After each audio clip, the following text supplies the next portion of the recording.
Dejé que el amigo de mi hijo se quedara con nosotros después de que sus padres lo echaran de casa, y esa decisión me salvó la vida. Yo, un hombre de 45 años, nunca esperé que abrir mi hogar al amigo de mi hijo terminaría siendo la decisión que me salvó la vida. Pero la vida tiene una forma de sorprenderte cuando menos lo esperas. Mirando hacia atrás ahora, 6 meses después, me doy cuenta de cuántos pequeños momentos llevaron a esa noche crucial. Comenzó una fría tarde de marzo cuando mi hijo llegó a casa de la escuela con su mejor amigo, luciendo más preocupado de lo que lo había visto nunca. Habían sido inseparables desde la escuela secundaria, el tipo de amistad en la que terminan las frases del otro y pasan cada fin de semana jugando videojuegos en nuestro sótano. Siempre había considerado a su amigo como un segundo hijo, especialmente después de que mi esposa falleció hace 2 años. El chico prácticamente vivía en nuestra casa de todos modos. Así que, cuando se paró en nuestra sala esa tarde tratando de contener las lágrimas mientras sujetaba una bolsa de lona que contenía todo lo que poseía, ya sabía cuál sería mi respuesta. Mi hijo explicó la situación, con la voz temblando por una mezcla de rabia y preocupación. Los padres de su amigo lo habían echado después de que él les revelara su orientación sexual durante la cena. Al parecer, no había salido bien. Hubo gritos, amenazas sobre arreglarlo y finalmente un ultimátum: o elegía ser normal o se largaba. El chico eligió la dignidad por encima del fingimiento, empacó lo que pudo mientras sus padres seguían gritando y se fue. Mi hijo lo había encontrado sentado en una banca cerca de su escuela, revisando su teléfono, tratando de averiguar a dónde ir. El joven ni siquiera podía mirarme a los ojos mientras mi hijo me contaba la historia. Se quedó mirando nuestra alfombra gastada de la sala, con los hombros encogidos como si tratara de hacerse más pequeño. Cuando finalmente habló, su voz era apenas un susurro: «Puedo dormir en el sofá, señor. Solo hasta que resuelva algo». No necesité pensarlo 2 veces. Le dije que podía quedarse en nuestro cuarto de invitados todo el tiempo que necesitara. El alivio en sus rostros hizo que me doliera el corazón. Ningún chico debería tener que preocuparse por tener un lugar seguro para dormir. Las primeras semanas fueron un periodo de ajuste para todos nosotros. Desde que perdí a mi esposa por el cáncer hace 2 años, solo habíamos estado mi hijo y yo en la casa. Habíamos caído en nuestra propia rutina, cenas tranquilas, maratones de películas los fines de semana y mucha comida para llevar porque ninguno de los dos había heredado las habilidades culinarias de mi esposa. Tener a otra persona cerca cambió la dinámica, pero fue un buen cambio. El chico era respetuoso, ayudaba con las tareas domésticas sin que se lo pidieran, y podía ver cuánto más feliz estaba mi hijo teniendo a su mejor amigo cerca. Insistió en contribuir de alguna manera, así que empezó a preparar la cena las noches que yo trabajaba hasta tarde. Resultó que había aprendido de su abuela antes de que ella falleciera. Y de repente, nuestra cocina volvió a oler a hogar. Me dejaba platos en el microondas con pequeñas notas con instrucciones para recalentar. A veces llegaba a casa y encontraba a ambos chicos dormidos en el sofá, con los libros de texto abiertos en sus regazos, claramente habiéndome esperado a pesar de que les dije que no lo hicieran. Lo que no sabía entonces era que la presencia de este adolescente en nuestro hogar terminaría salvándome la vida apenas 6 semanas después. Soy dueño de una pequeña empresa de construcción, lo que a menudo significa trabajar hasta tarde para terminar el papeleo después de que las cuadrillas se han ido a casa. Esa noche particular de mayo, me había quedado más tarde de lo habitual tratando de terminar algunas propuestas de licitación urgentes. Para cuando entré en nuestra entrada, era casi la 1 de la madrugada. Recuerdo sentirme cansado pero satisfecho. Probablemente habíamos asegurado un contrato importante que mantendría a mis trabajadores ocupados durante el verano. Fue entonces cuando lo sentí, un dolor agudo en el pecho que me hizo apretar el volante con más fuerza. Al principio, pensé que era solo acidez estomacal por la comida grasosa que había cenado. Logré entrar, pero el dolor seguía empeorando, extendiéndose por mi pecho como si alguien estuviera sentado encima de él. Intenté llegar a la cocina por un poco de agua, pensando que se me pasaría caminando. Fue entonces cuando mis piernas cedieron. Recuerdo golpear el suelo con fuerza, con el dolor irradiando ahora hacia mi brazo izquierdo. La baldosa fría se presionaba contra mi mejilla mientras intentaba recuperar el aliento, pero sentía como si tratara de respirar a través de un popote. Mi visión empezó a nublarse, y ahí fue cuando el miedo real se apoderó de mí. Mi teléfono todavía estaba en mi camioneta, lo había olvidado allí al recoger mi papeleo. Fue entonces cuando escuché pasos bajando las escaleras.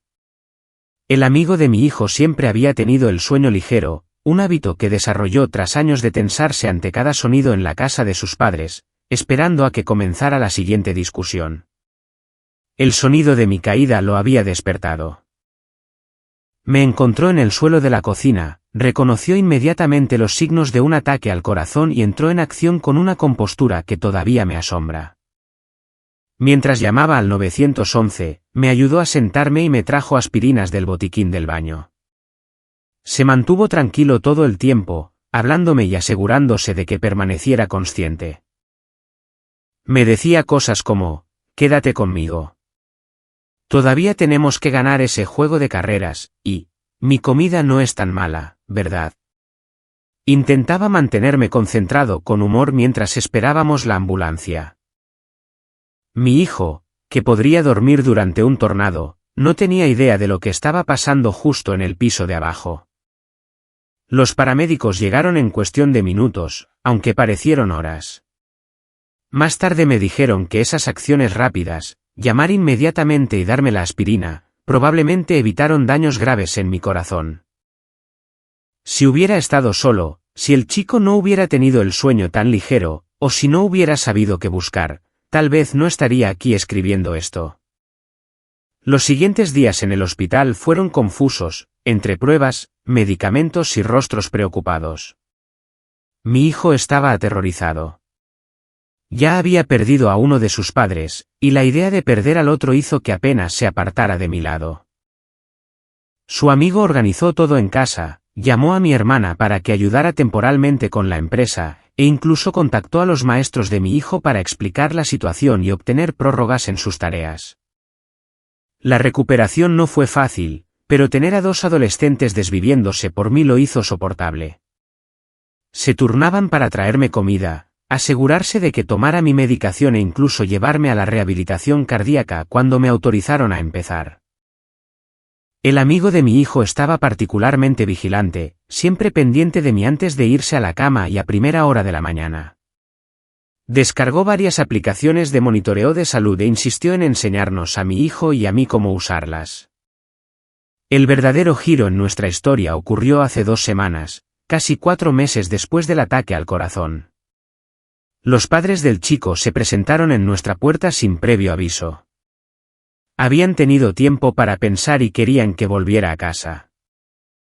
Se habían enterado de lo que pasó con mi ataque al corazón a través de amigos mutuos, y supongo que eso les hizo darse cuenta de que hay cosas por las que no vale la pena perder a un hijo. La madre había estado llorando, se notaba. Y el padre parecía más viejo de alguna manera, más apagado de lo que recordaba. El caso es que el chico no quería irse. Me miró a mí, luego a mi hijo, y les dijo a sus padres que era feliz donde estaba. Dijo que los perdonaría, pero que necesitaba más tiempo.